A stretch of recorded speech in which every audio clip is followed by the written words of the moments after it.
Ei, pessoal, hoje é sexta-feira, dia do perfil da semana no mundo político. E o personagem escolhido está na crista da onda do governo Bolsonaro. São eles, os militares. As forças militares no Brasil surgem como milícias no início do período colonial na Bahia. Só no século XIX, com a chegada da coroa portuguesa, é criada a Academia Real Militar, no Rio de Janeiro. E após a independência, as forças militares brasileiras reúnem Exército e Marinha. Ao longo do período colonial e no Império, o Exército reprime sucessivas revoltas internas e participa do maior conflito armado da América do Sul, a Guerra do Paraguai. No século XX, a República começa pelas mãos de militares com a proclamação do Marechal Deodoro da Fonseca. O Brasil participa de duas grandes guerras. Em 1930, Getúlio Vargas chega ao poder e, em 1937, instaura uma ditadura de 8 anos com o apoio de militares. Em 1964, um golpe militar derruba João Goulart. O regime caça direitos, prende, tortura e mata opositores. 5 generais ocupam a presidência da República até o fim da ditadura, em 1985. Com a promulgação da Constituição, nas décadas seguintes, as Forças Armadas se afastam do núcleo político brasileiro.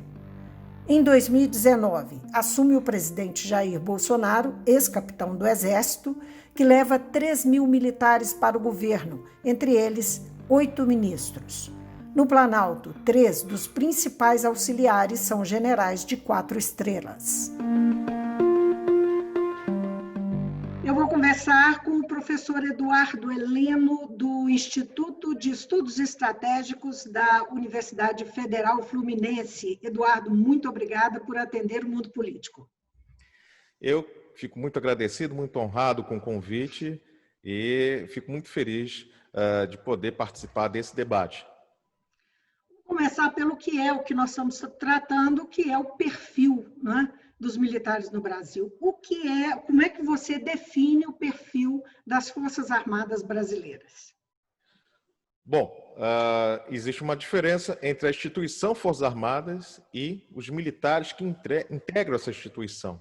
As Forças Armadas hoje no Brasil, elas estão em contínuo aperfeiçoamento, como qualquer Força Armada de qualquer país. A outra questão são os militares. E aí nós temos um componente que, apesar de nos últimos anos estar preocupado com a profissionalização, temos um outro componente que acabou, devido à radicalização política e uma série de outros fatores, né, se destacando no sentido da politização. Então, nós temos hoje um perfil multifacetado. E, em relação ao governo, esse perfil multifacetado se dá na participação de militares, alguns da ativa, no governo, e também na participação de militares da reserva. E quando nós falamos militares da ativa e militares da reserva, nós temos uma primeira divisão, né? Porque os militares da ativa, eles estão no cargo e eles respondem ao Estatuto dos Militares, não que os militares da reserva não respondam, mas eles têm comando de tropa, né? Os militares da reserva não. Então, muitas vezes, associações de militares da reserva se pronunciam, né? Mas eles representam os militares que já não têm mais comando, e sim, embora respondam ao Estatuto, já não tem mais a função na ativa. Isso é uma diferença importante. É por isso que tanto se frisa o fato de que é da ativa ou não é da ativa.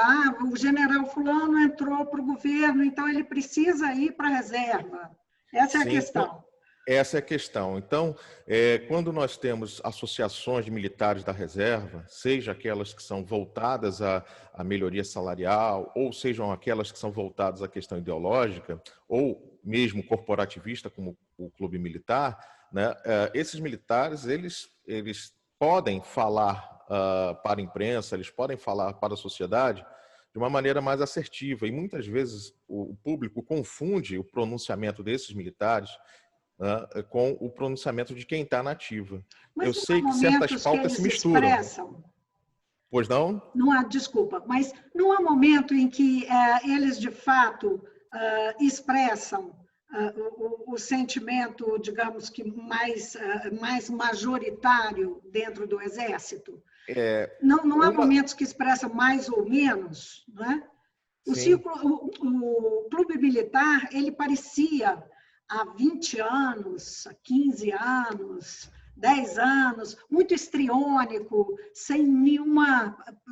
sugeria isso, não representava nada em relação ao Exército, ou representava muito pouco.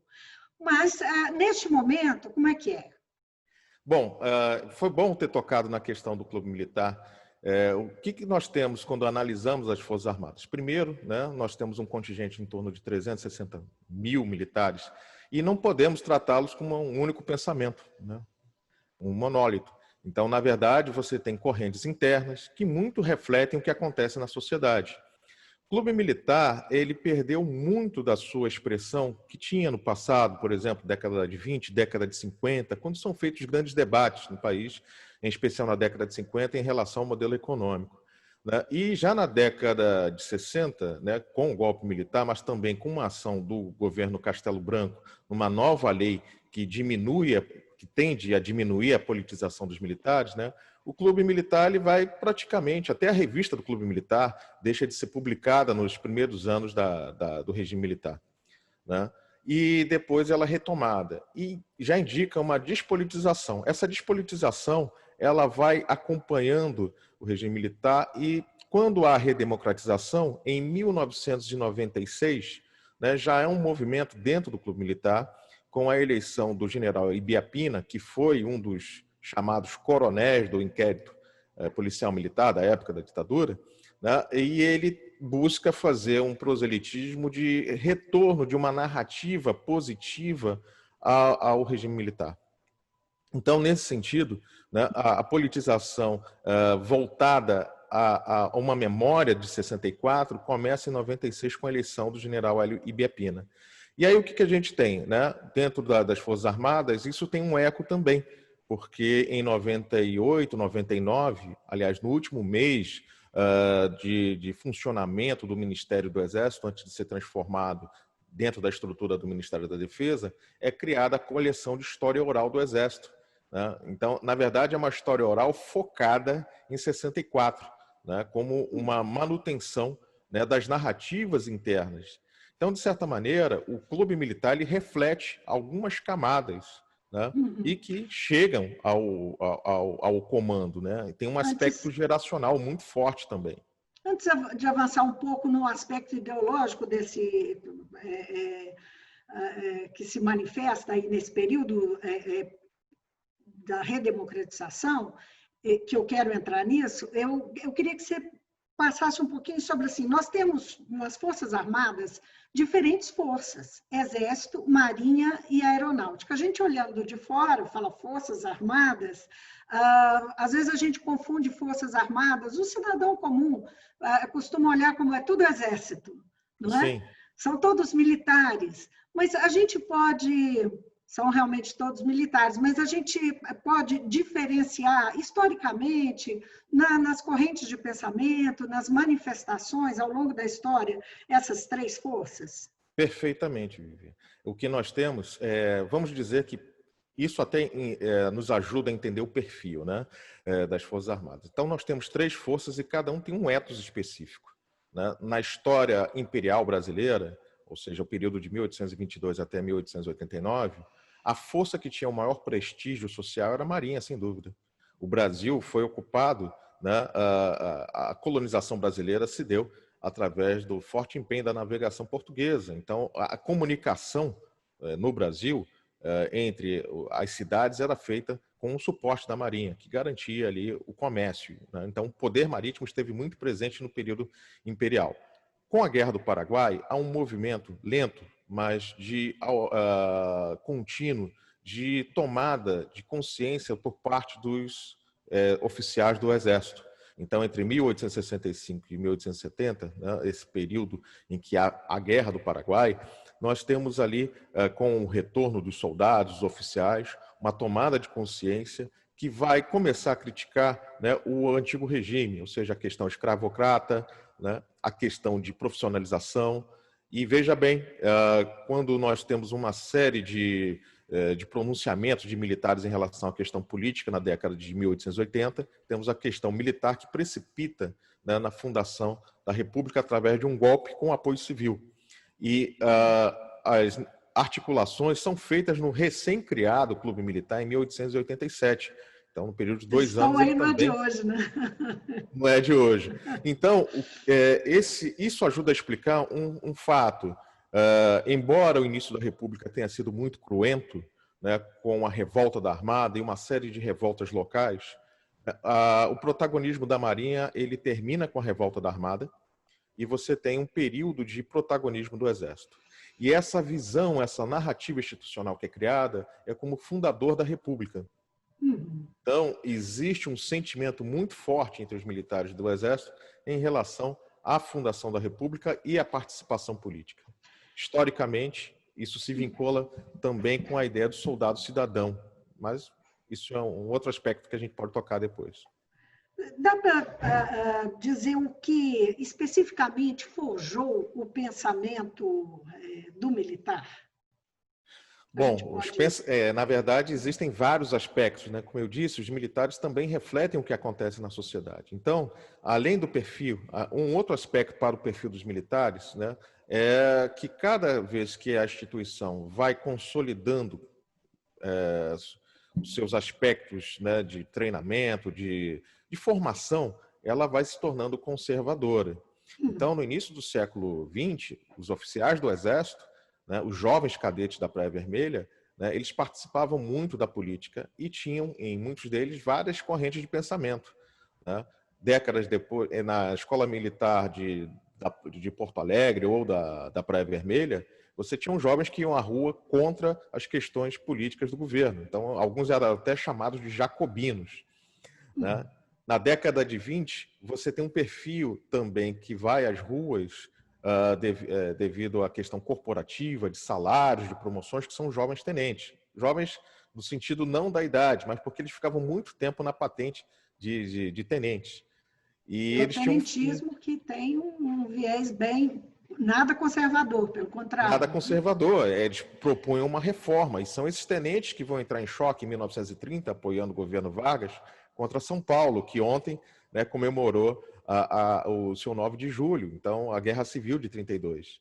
Só que com o tempo a instituição vai se modernizando e vai tendendo a ser mais conservadora. E na década de 30 nós temos a Intentona Comunista, que são 3 quarteladas ocorridas em Recife, Natal e no Rio de Janeiro, que dão um instrumento para o Vargas, né, criar um inimigo, que é o comunista.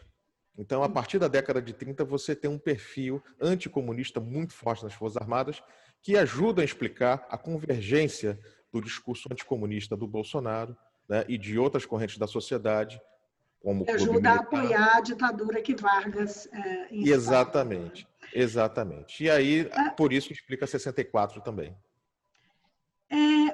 Então, o anticomunismo, isso é a explicação da origem tão arraigada desse sentimento anticomunista, que inclusive até ontem estava bastante decadente e agora se fala tanto em comunismo, né? Essa ideia de que há comunismo, um sentimento anticomunista que chega a ser até alvo de piada, mas o fato é que isso está presente desde então nas Forças Armadas. Podemos entender, inclusive, por ondas. Há um autor de Minas Gerais, né, o Rodrigo Pato de Samota, que escreveu um brilhante livro sobre a questão do anticomunismo, e ele fala que desde a Revolução Russa você tem anticomunismo. Né? Então, na verdade, como você tem um movimento político, ideológico, você tem uma reação a ele. Nas Forças Armadas, nós tivemos, em 1852, um general que escreve um livro chamado Socialismo. Né? Então, você tem de tudo nas Forças Armadas. Você tem um general marxista, um historiador marxista excelente, que é o Nelson Werneck Sodré. Você tem um dos fundadores do Partido Comunista, né, que é o Luiz Carlos Prestes, que era um capitão. Então, na verdade, as Forças Armadas elas refletem, né, o que acontece na sociedade. Só que, como instituição, o discurso anticomunista vai dando um viés para ela né, de afastamento desses grupos mais à esquerda dentro da sociedade. E quando a gente olha um padrão de punição, né, nas revoltas, a punição maior, né, um trabalho muito bem feito pelo professor Paulo Cunha da Unesp, mostra que o padrão de punição em geral aos oficiais da esquerda. Né? Em 64, a maior parte dos oficiais punidos, né, e foram da esquerda, em torno de 6, 7 mil militares, e como classes, é a classe mais afetada com os expurgos de 64, e que é uma memória hoje que não é falada. Se fala muito da questão da memória de 64, mas não se falam desses militares que foram punidos. 7.500, né? 7.500. E não foram punidos por ser de esquerda somente, não. Eles estavam defendendo a institucionalidade também. Né? Estavam defendendo a continuidade da Constituição de 46. E isso é pouco falado. Né? A tese do marxismo cultural difundida pelos olavistas tem eco dentro da corporação? Bom, o anticomunismo e o marxismo... hoje? Perdão. O anticomunismo e a questão do marxismo cultural, né, são molduras ideológicas para um projeto que tem muito pouca profundidade. Né? O governo atual, ele procurou, em sua propaganda política, fazer uma negação de tudo que havia acontecido na Nova República.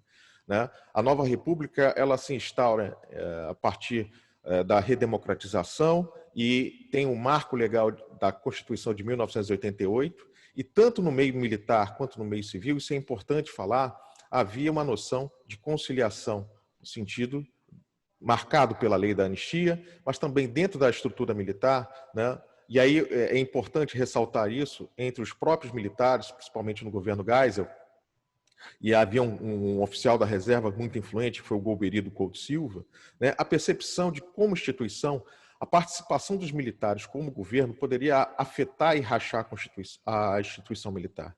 Né?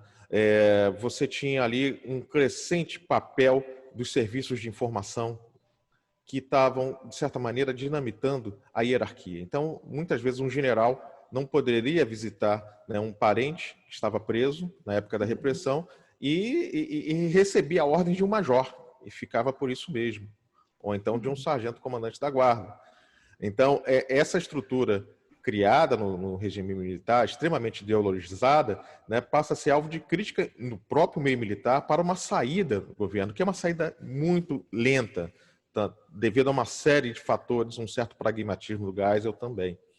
Mas o que eu queria pontuar é que tanto o marxismo cultural quanto essa releitura anticomunista, né, ela teve eco hoje, por causa da radicalização que a gente experimentou desde 2013, 2010, na verdade. A gente tem um processo contínuo de radicalização, mas ela mascara uma ausência de grandes projetos nacionais, uma ausência de pensar o Estado brasileiro e pensar o futuro brasileiro. É apenas uma reação.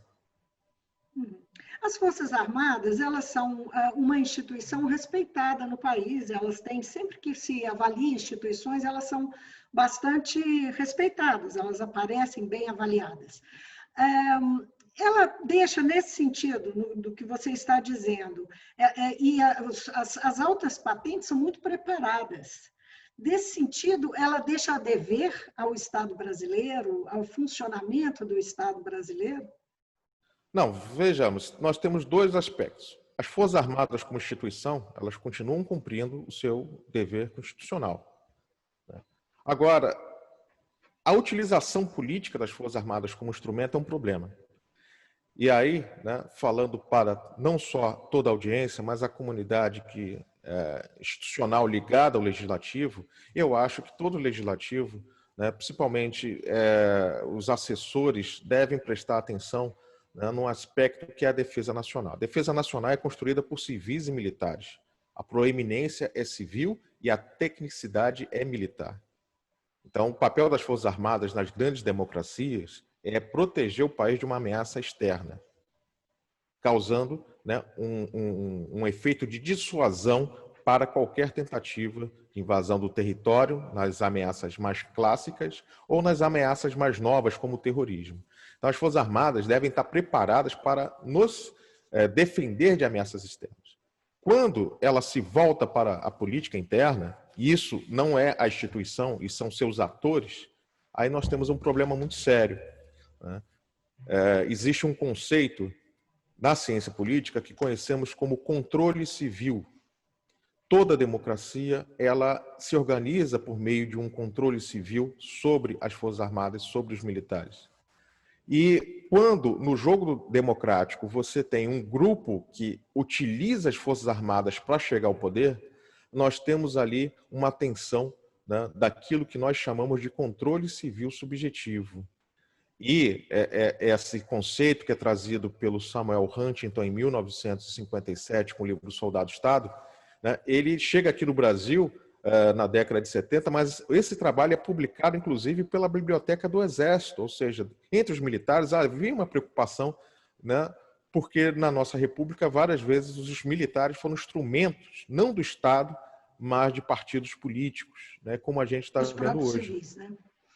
E há uma necessidade muito grande de se conscientizar os assessores parlamentares, né, que o jogo democrático deve ser feito com as forças democráticas. As forças armadas são forças para nossa defesa em relação à ameaça externa, e não como um instrumento do jogo político. O executivo também tem que estar bem consciente disso. O executivo também. Então, nessa conclamação é dupla, né? No sentido de que uma sensibilidade do legislativo, no sentido de que todos os partidos devem ouvir as demandas militares, mas não utilizar as Forças Armadas como instrumento, né, para aumentar o seu poder. Eu quero voltar num outro ponto, antes da gente avançar por aí, não é? Porque essa é uma discussão que está presente o tempo todo, inclusive não só os civis fazendo uso de militares, como os militares se sentindo empoderados com uma ideia de que são potenciais tutores da nação, não é? Mas do Estado. Então, antes da gente voltar, eu queria voltar numa questão que você estava tratando mais no início, e que você trata num artigo seu muito bom, que fala sobre os grupos de pressão política que se formam no período da redemocratização. Eu queria voltar nesse ponto, que ele é muito interessante e ele é pouco conhecido. A gente falou sobre o Clube dos Oficiais no Rio de Janeiro, mas ele, na verdade, é só uma face, não é, de inúmeros casos.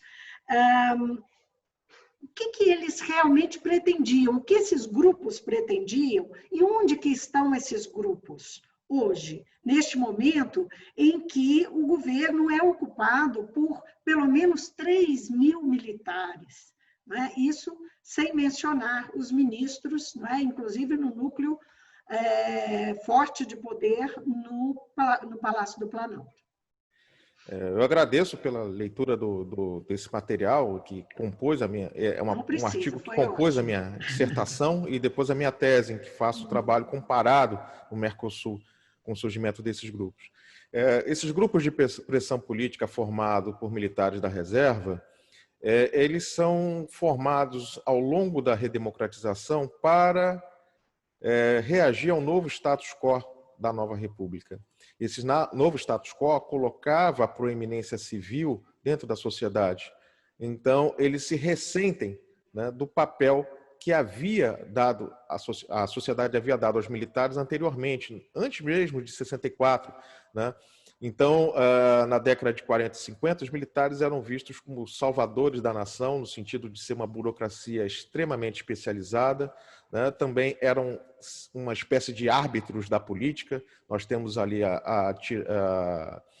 o golpe de 45, né, que acaba com o Estado Novo, mas eles também sustentaram o Estado Novo. Nós temos a participação de militares nas assembleias, nas eleições de 46, de 50, e tínhamos ali, né, um status muito grande dado aos militares, né, as intervenções em 54, em 61, em 64.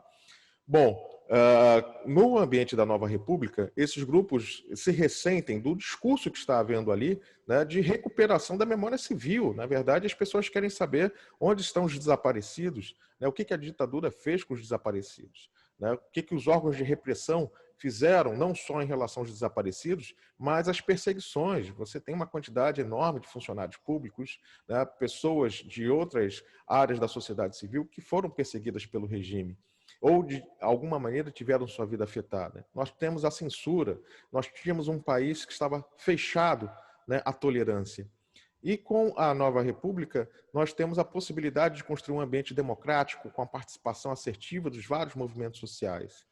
E esses grupos reagem porque eles querem ver o status dos militares na época do regime militar retornado, eles querem ser reconhecidos como heróis de uma guerra civil, quando, na verdade, numa guerra civil, uma guerra fratricida, como nós tivemos em alguns episódios do regime militar, né, fica muito difícil quando você só tem uma narrativa.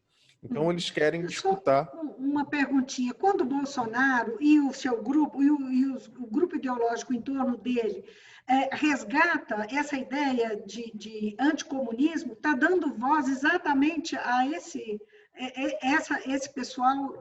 Eu diria que o discurso é o mesmo, em sua essência. Porque esses grupos que são formados, e na década de 90 a gente pode contar ali em torno de 22 grupos, né? Muitos apoiaram o Collor na eleição, e com a questão do impeachment, dos crimes cometidos pelo então presidente Fernando Collor, né, eles buscaram mandar cartas aos jornais defendendo a possibilidade, inclusive, de um golpe, né? Mas só que esses militares, eles não faziam parte mais da ativa, eles estavam na reserva, né? Alguns estavam ligados aos esquemas dos serviços de segurança e informações do regime militar. Lembrar, por exemplo, que o grupo Guararapes, que foi criado no Ceará, né, ele tinha integrantes do antigo SNI, que foi extinto no governo Collor logo na primeira semana. Né, o grupo Inconfidência de Minas Gerais, você tinha oficiais que também participaram do regime militar, né, e que reivindicavam a memória, mas já estavam na reserva.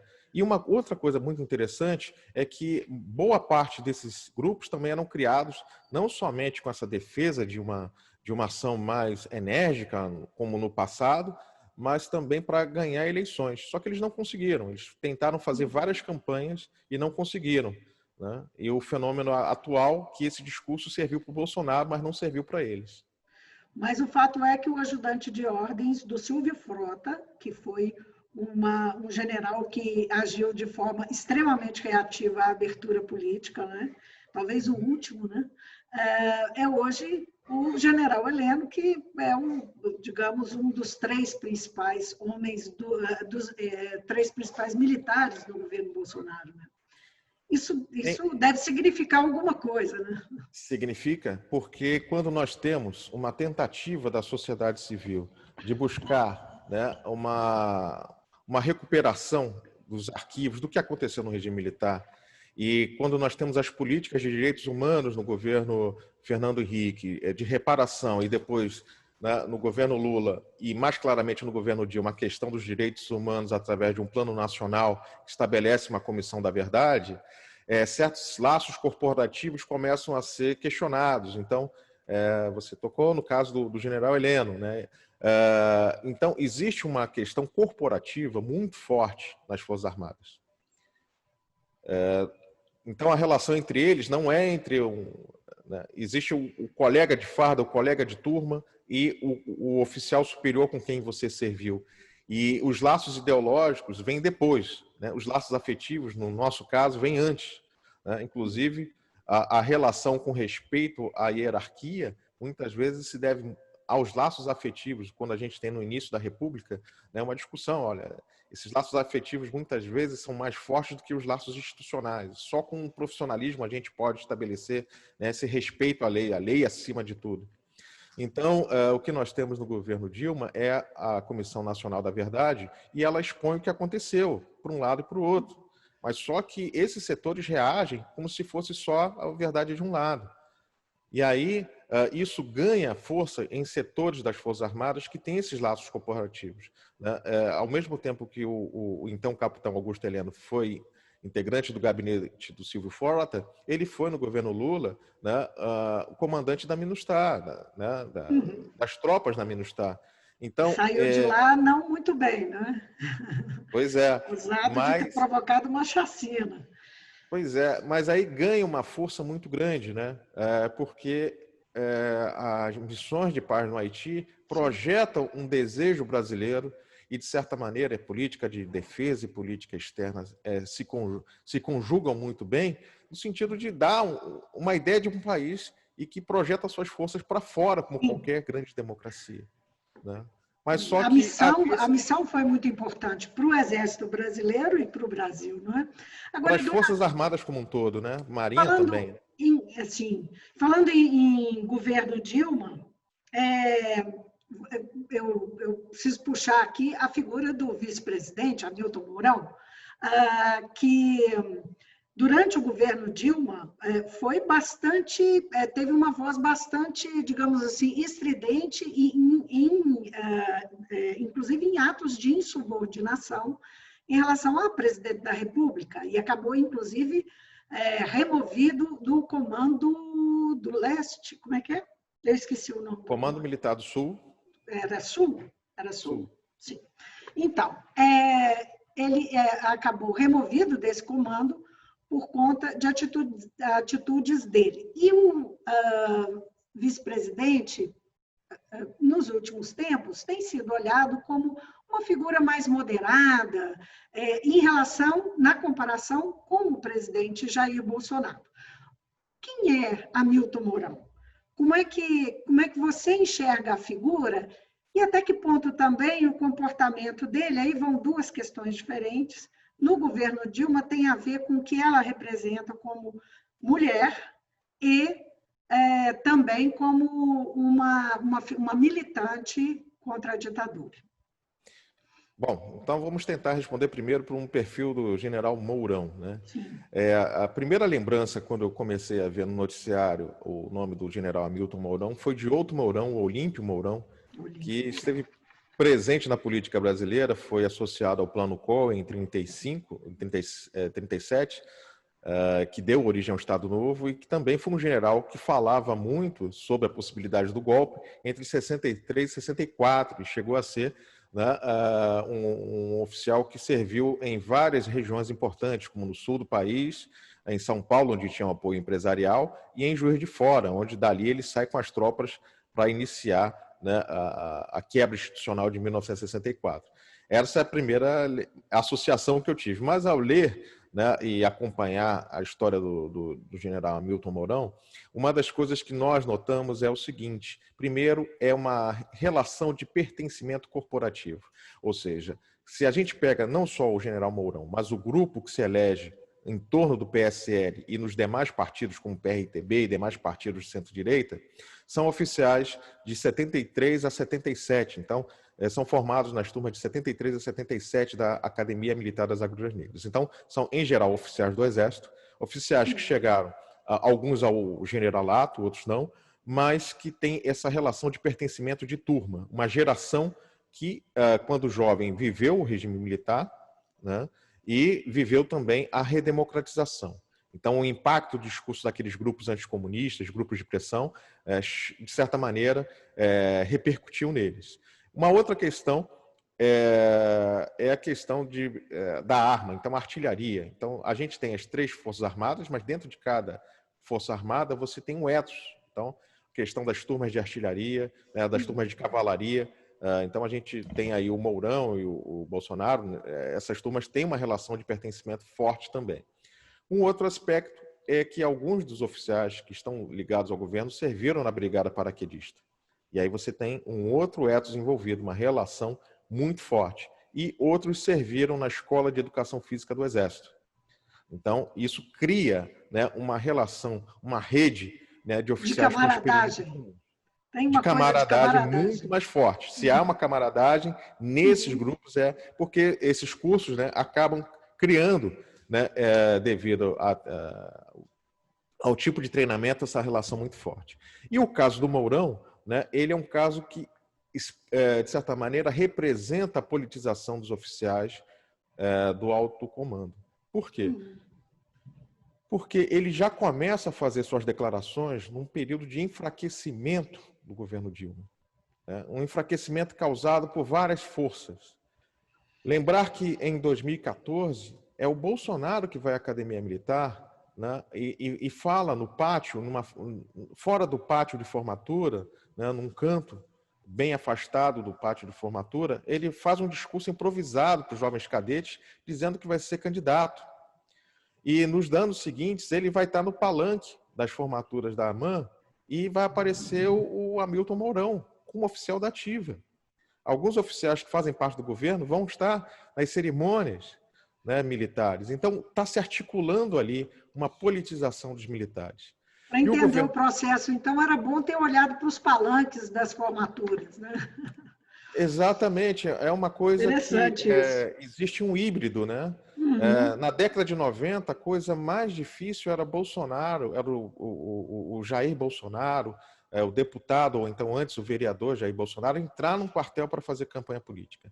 Isso era uma coisa que os militares, né, os comandantes da guarda, os sargentos e os oficiais de dia tinham receio, era a entrada do Bolsonaro, porque ele era proibido de entrar no quartel para fazer campanha política. Sem querer abreviar a nossa... transformando isso. Sem querer abreviar a nossa conversa, já abreviando, porque nós não temos muito mais tempo, você diria, então, você está encaminhando para dizer o quê? Que Hamilton Mourão e Jair Bolsonaro, na verdade, não tem muita diferença, ou eles têm alguma diferença significativa?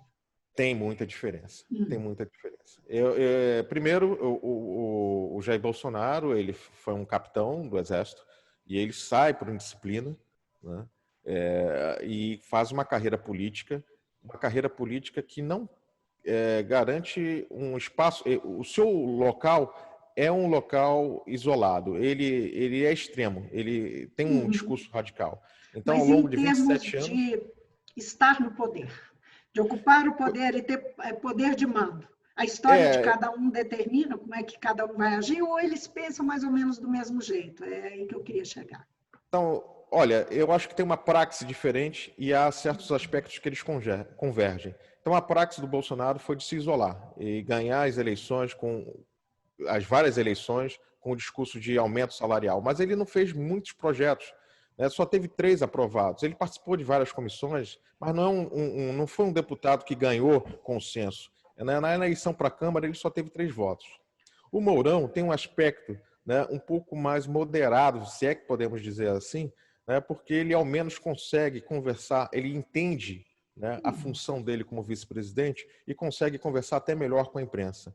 O Bolsonaro, ele fez o seu eleitorado com base nesse radicalismo, nesse discurso de que o adversário é o inimigo, né, quase numa criminalização da esquerda, na total ausência de respeito à vida em muitos episódios, e o caso do coronavírus é o mais patente. Né? E, de certa maneira, também repercutindo, aí você citou a questão da Dilma, né? Um discurso machista, né? E do qual a deputada Maria do Rosário foi uma das principais, mais notórias vítimas.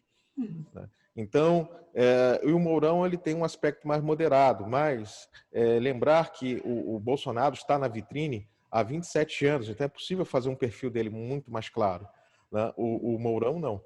O Mourão, ele aparece... O fato do Mourão é um pouco suspeita a forma como o Mourão rapidamente se sentiu livre para agir da forma que agiu no governo Dilma.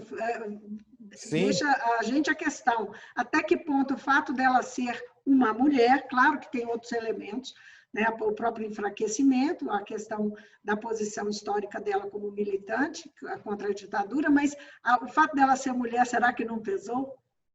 Nós temos, assim como nós temos um racismo estrutural, né, nós temos um machismo estrutural. Todo dia, né, se a gente tiver um mínimo de consciência em torno de uma sociedade melhor, a gente nota nossas atitudes. Eu, como homem, né, atitudes que são machistas. E no caso do Mourão, né, isso se impregna com a raiva anticomunista. Né? Então, e não necessariamente dele, mas também de grupos sociais. Né? A gente vê pessoas, inclusive vê homens e mulheres, né, com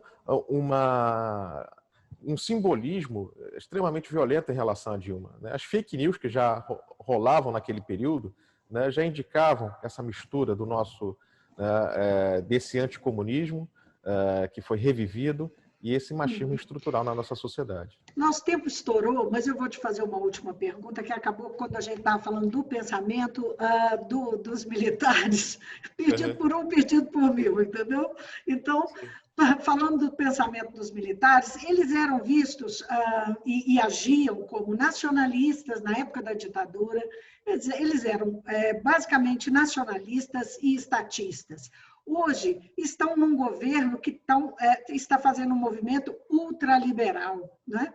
Os militares, especialmente os de alta patente, na formação deles ou no histórico deles, houve uma mudança, eles tomaram um outro viés no pensamento político-econômico?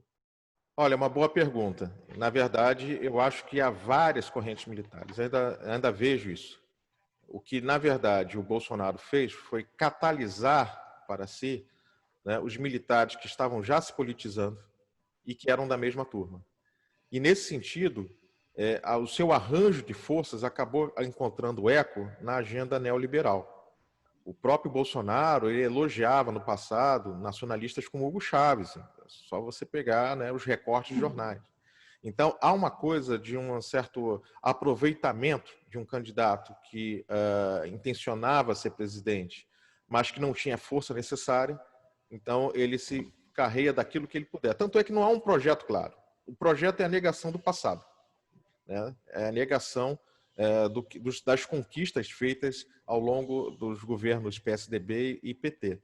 E essa agenda neoliberal, ela se insere, né, porque há outras forças sociais. Então, como entender, por exemplo, a influência do Olavo de Carvalho, né, no atual governo? Isso encontra guarida porque na redemocratização, já no final dos anos 90 para 2000, a gente tem um perfil, o anticomunismo ele está muito enfraquecido, e aí o Olavo de Carvalho se projeta como intelectual, depois do 11 de setembro, né? E outros também, com uma resposta ao que seria um novo inimigo, e aí você tem uma mistura que acaba povoando, né, a cabeça de muitos militares da reserva, que se organizam nesses grupos que eu falei, de pressão política, e que depois vai encontrar guarida num discurso de quando a gente tem a radicalização, né, cada vez maior, já a partir de 2010 e acentuada em 2013 e 2014. Então, nesse sentido, e nós temos também um processo pelo qual há forças sociais que querem uma mudança do papel do Estado, né? Então, nesse sentido, tanto o liberalismo econômico mais moderado, acompanhado de um liberalismo político consciente, como também um ultraliberalismo, um neoliberalismo, né, acompanhado de uma ação muito mais inconsequente em termos políticos, eles vão afetar. Então, as Forças Armadas, nesse sentido, elas projetam o que está acontecendo na sociedade. E Mais uma vez. E aí a gente também perde no uma campo coisa. econômico. A gente perde uma questão importante, né? O Estado brasileiro, toda grande nação, ela teve uma intervenção do Estado no seu desenvolvimento. E há um momento que essa intervenção diminui. O problema é saber, num país tão desigual como o Brasil, se esse foi um momento acertado. É uma resposta que a nossa geração vai cobrar. Certamente, o tempo dirá. Eduardo, foi um prazer essa conversa. Quando você vier a Belo Horizonte, por favor, me procure, porque nós podemos conversar horas sobre isso. Eu vou ter um grande prazer. Muito obrigada pela entrevista. Olha, eu fico à disposição. Nós temos aqui em Niterói o Instituto de Estudos Estratégicos, que é voltado para lidar com as questões de projeção de força no sistema internacional e a profissionalização da força na defesa nacional. Então, é um instituto jovem, é o primeiro instituto feito no âmbito das universidades, aqui na Federal Fluminense, e a gente tem alunos civis e alunos militares que se debruçam sobre esse tema, num diálogo muito rico. Eu espero que a gente possa contribuir, né, para todos os setores da sociedade e do Estado brasileiro. Eu agradeço esse bate-papo que eu tive. Na parte que nos toca, já contribuiu imensamente. Obrigada outra vez. Um grande abraço a todos, foi um prazer estar aqui. Eu conversei com o professor Eduardo Heleno, do Instituto de Estudos Estratégicos da Universidade Federal Fluminense. Até a próxima.